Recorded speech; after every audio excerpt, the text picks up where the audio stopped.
the week after the fire, I cried probably the most of my life, but I cried more about just God's provision and love and how much support people were pouring out than I did about my home, which is important, but at the end of the day, this was wood, metal, and plastic. So I got what was important out of the house. Hurricane-force winds fueling wildfires in Southern California, burning the equivalent of 5 football fields every minute. The Eden fire has exploded to over 10,000 acres. This area was getting hit by 100-mile-per-hour winds. Tens of thousands of people under evacuation orders for the Palisades.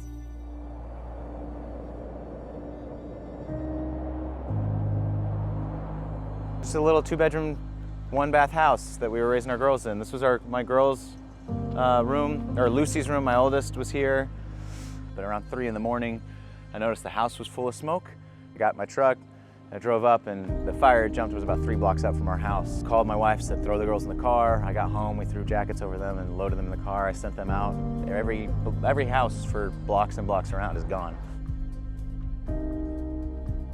So Chris and Lauren Fortinall call us and say, we had to leave because of the fires. Maybe in 2 hours of phone calls, we had dozens of families already who were like, we've lost our home, we need help. The first thing we did was just meet people's immediate needs. The church needs to be present through this chaos, was our heart. We didn't want to miss the moment. And we served over 100 families that came through in those first 10 days. So we know people who've lost their home. We know their names. We've been talking to them. We've been praying for them. Our heart is to care for people, but our goal is to do it for a while, not just to do it for a moment, so that we know people and we have opportunities to share the gospel. We can give them the hope of Jesus, the hope they really need.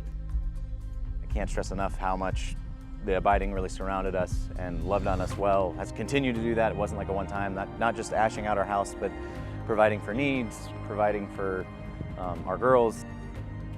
Brentwood, you just got to hear some of Chris's story, and really I just want to say thank you. Because of Brentwood Baptist Church, we are able to help the Fortinalls and other families. We've met most of these families on this block and even this parallel street over here as we've been serving the family in our church that lost their home. We've now been able to help other families as well. Just thank you, Brentwood, for helping us serve and meet the needs of our city and love on the family in our church, but also just love on our city broadly.